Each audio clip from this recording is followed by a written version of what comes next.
G'day guys, today we're going to be looking at OBD II scanners. There's two main ones in the market that everyone gets is Gauge 2 and Ultragauge. So I've gone with the Ultragauge, which you can see mounted here, which we'll have a closer look at in a second. This is the first thing I did to the BT-50. Not a very exciting step of the build. It is to me because I love numbers.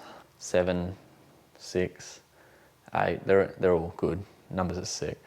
The reason this is the first thing I did is because I wanted to get the information from a stock vehicle. So I knew what my automatic transmission temperatures were, air intakes, and then I can see how that is affected by adding bash plates or adding weight to the vehicle. The other thing I like about it is that you can calibrate your speed, so you get a true speed. Modern cars, if you're doing 100 on your speedo, you're probably actually doing 94, 95 kilometers an hour. Once it's calibrated, you get a nice digital display of your true speed. After you've done this, you can calibrate your fuel economy and have it actually accurate, not like the computer shows you on the car, which is normally out by a couple of litres to make the car look better than it is. This has the added advantage of being able to set your tank size. If you've got an aftermarket tank, you'll see an accurate distance to empty, litres amount, time to empty, all these sorts of numbers you don't have with the fuel gauge because it'll just be on full until you get down to about 80 litres, which is what the original tank is. So I'll go through all the pages, how you set it up, how I've set mine up. You can also reset trip meters, and then you'll know for one trip, say you're doing 4 weeks away somewhere, you know how much time you spent driving on that trip, how many litres you used, how many kilometres you drove, your litres per kilometre for that trip, so you'll know how much you're using with different setups. You can reset it for one trip where you're towing a caravan and then you have the numbers at the end of that trip. Reset it, do another trip where you're living out of the car and you'll see the difference in the numbers. The cost and weights added, I'm going to go through how I set it up, why I chose it, the pros and cons. It's not a very exciting episode 1 of a build, but to me it's essential. Being an automatic, I had to know my automatic transmission temperatures. I like having all the data there. I like having accurate trip meters. I like the idea of having an aftermarket tank one day and seeing how much litres I actually have left in the tank the whole time accurately. Cost-wise, this cost me about $176 Australian. I bought it from the US website, which saved me about $100. You buy it from third-party websites in Australia, it'll cost you about $270, $280, and the weight that it added to the build is minimal, less than 250 grams. So the first time I weighed the car, this was already installed. So the weight of this is included the first time I weighed the car, it was already on. Okay, so mounting options, we'll go through now.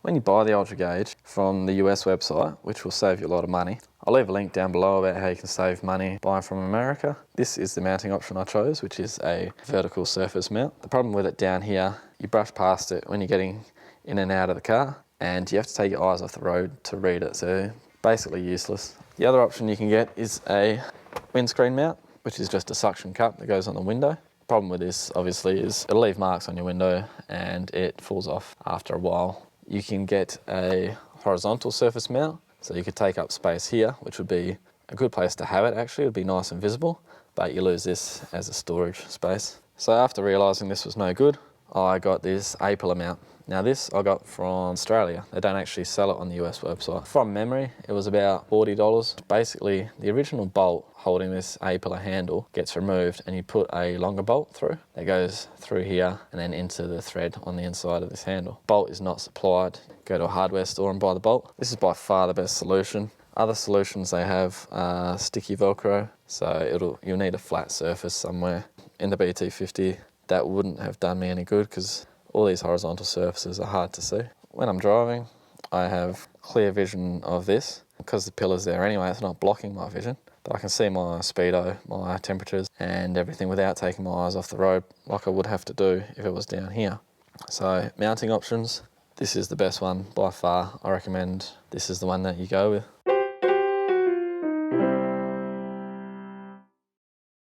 So for wiring, it has a moulded plug, which is shit, to be honest. It is annoying that you can't unplug it, but it's all one unit. So what I did, I actually had to remove a lot of this trim. The OBD II scanner in the Rangers and BT-50s is behind here. So this is your OBD II port down here on the Rangers and BT-50s. The excess length I've just coiled up in split conduit so it doesn't get damaged or anything. I've cable tied it up. So I can unplug that if I'm going away for a long time and I don't want it to drain battery. Removing all this trim and then placing the trim back on over the lead You can't run this down because that plug on the other end is moulded. So you have to have the trim off and then put the trim back on with this in place. This isn't tight, so it's not going to damage the lead, but you can't take it out now. It's stuck there. But I thought this was the neatest option by far. If I'm worried about this being in the sun too much, I'll unclip it and put it face down on this mat. But basically it's there for life, and I just unplug it if I'm going away for a long time and not driving the car.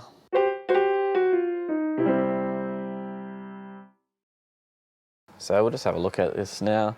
Okay, so you got 3 buttons on the back. You got top and the bottom here, and then you have a select button here. Click the select button. Your gauge page menu. This is where you select your gauges. You can set up, I've got automatic transmission fluid in degrees Celsius here, and all the others I have nothing on at the moment. Page settings, you can choose how many things you want to show on each page. So ordinarily I only use the first 4 pages, and I've got 6 things displayed on each page. You can have 4, 6 or 8. Page enables, you show which pages you want enabled. So I've enabled 5 and 6 here, just so I can show you what it looks like when you have 4 things or 8 things on the screen. But the first 4 pages are the only pages I normally use. By disabling these, it means you don't have to scroll through them again, because you can only scroll in one direction, and it makes it quicker to get back to the page 1, which will be your main page normally. The rest is just page refreshers and stuff like that.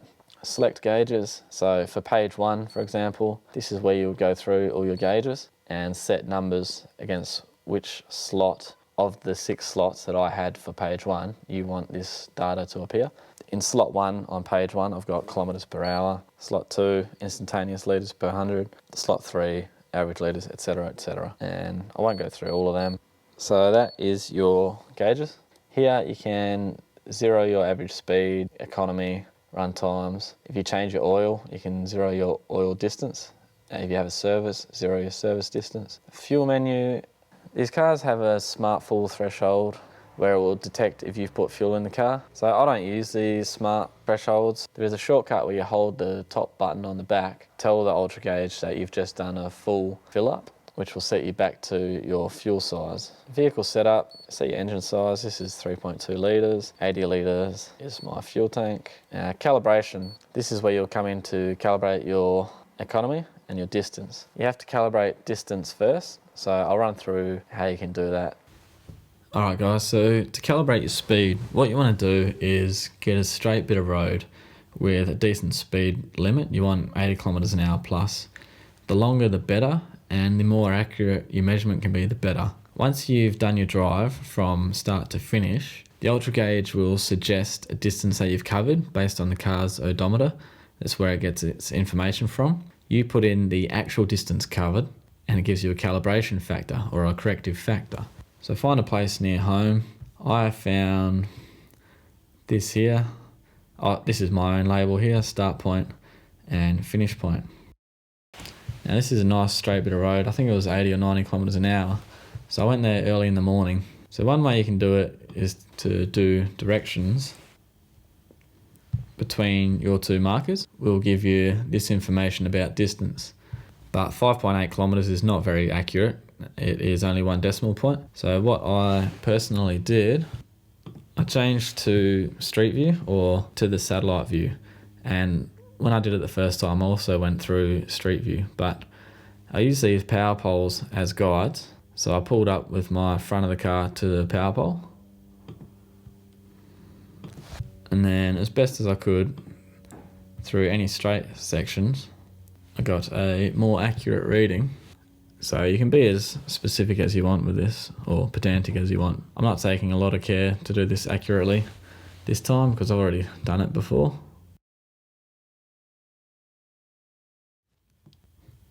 So around the corners is where you want to be a little bit more accurate, the distance you would take in your lane. But if you find a straighter bit of road than this, it's really quiet, then you won't need to go through as much trouble as this.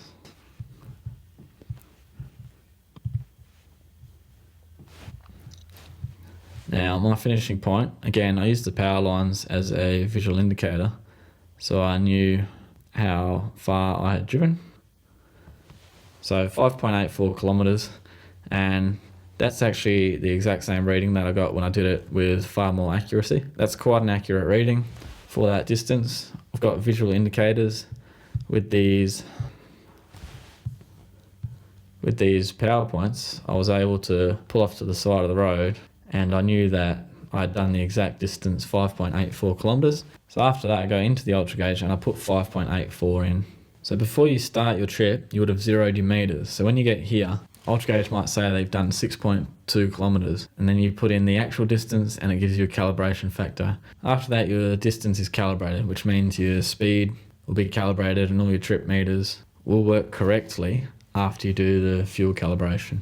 After you've calibrated distance, you calibrate your economy. So calibrating distance, this will give you a distance calibration number, and then you can calibrate your miles per gallon here, and this will give you a calibration number. So you can note these down and you can put them in later. The rest of this I don't really use. Display settings, you can set your backlight, ambient sensitivity, so how quickly it will change to changing condition. Alarms, so I've set alarms for automatic transmission fluid temperature. I've set that for 100 degrees. It will alarm and alert me when I go over 100 degrees. And I set alarms for oil kilometers. So I've got that at 9,000 kilometers, which will give me an alert, and then I know either I can change the oil or I can take it in for a service. Service kilometers I've got set to 14,000. You can set an alarm against any of the data points available. You can set low alarms and high alarms. Here is your trouble codes. So if your car is showing a check engine light or something similar, you can clear the codes, you can get the codes and then find the information in a manual and see what's actually wrong with the car. It's a good starting point.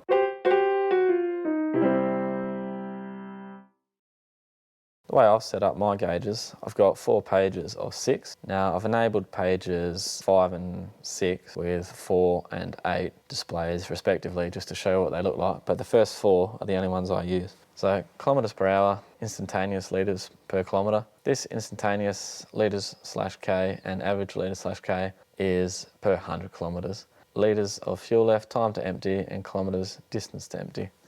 Page 2, I've got automatic transmission temperatures, engine temperature, ambient air, and the intake temperature. So I can monitor this before I put bash plates on and then see if it changes much afterwards. Automatic transmission temperature I can monitor in soft sand or as I add weight to the car. And also when I fit a transmission oil cooler, I'll be able to see how effective it is in dropping this temperature. The engine percent load and the RPM don't really need the engine percent load, to be honest. RPM just gives a slightly more accurate reading than the scale on your cluster, instrument cluster. Page 3 I've set up as my trip. This will not reset itself until I reset it. So if I'm going to leave on a trip, I can reset this. When I get back, I'll have how many kilometres I did, my average economy, litres per 100, and kilometres per litre, average kilometres per hour, how many litres I used on the trip, how much time I was driving for on the trip. This next one is kind of the same, but this SRT stands for short, and this will automatically reset itself between turning the car on and off. This will tell you basically one journey of your trip. You'll have all this information if you want it, your litres per kilometre or how far you've gone. So if you did a particularly hard section of driving, you'll be able to see your litres per kilometre that you're using, your average kilometres per hour. In the bottom right corner, I've just got my kilometres since oil change. So I have to remember to reset this if I change the oil or have a service. Page 5 I don't use, but this is what it looks like if you've selected a display of only 4 bits of information. And this is what it looks like if you've got 8 bits of information. So I like to use 4 or 6. I think 8 is a bit too cluttered, but I normally don't use these. So I will go through and I'll disable them so I don't have to cycle through them. Alright, so that is the Ultragauge. I prefer it over the scan gauge. I like this mounting option. I like the larger display. I like the ability to organise things to be as large as I want. So if I found this data too small, I could just have 4 here and add an extra page.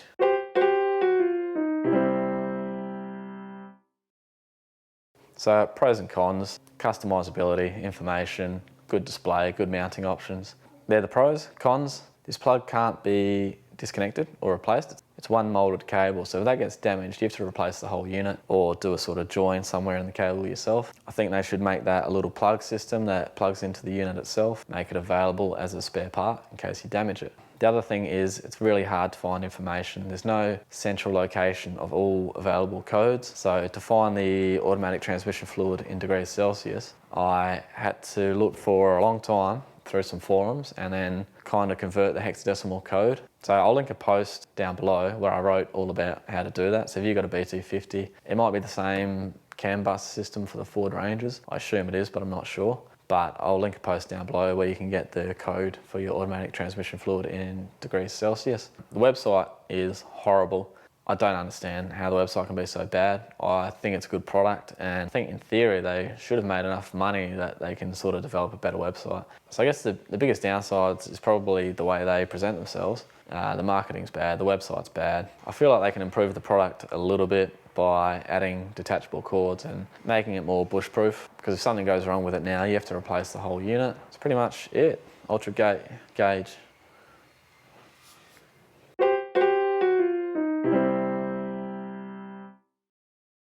Alright guys, there you have it. That's the first thing I did to the BT-50 after purchase. I've had it for about a year now. I have been monitoring how high the automatic transmission temperatures get. I've bought myself an oil cooler, so I'll be able to see what sort of difference that makes at the end. Now, I want to start monitoring the intake air temperature because I also bought batch plates, and I want to see if that affects it in any way after install. So that is the Ultragauge. I'll leave a link below.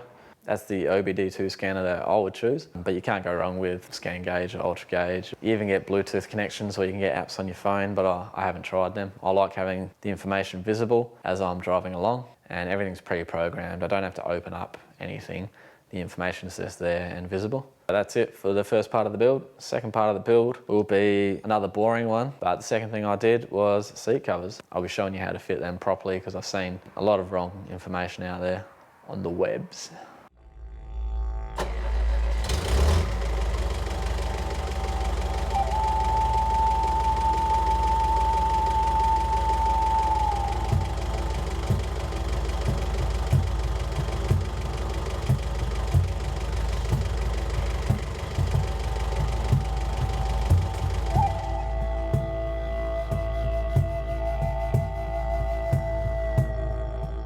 Codes, so I've got automatic transmission fluid. All right, so now the second thing I did with it, so I'll be showing you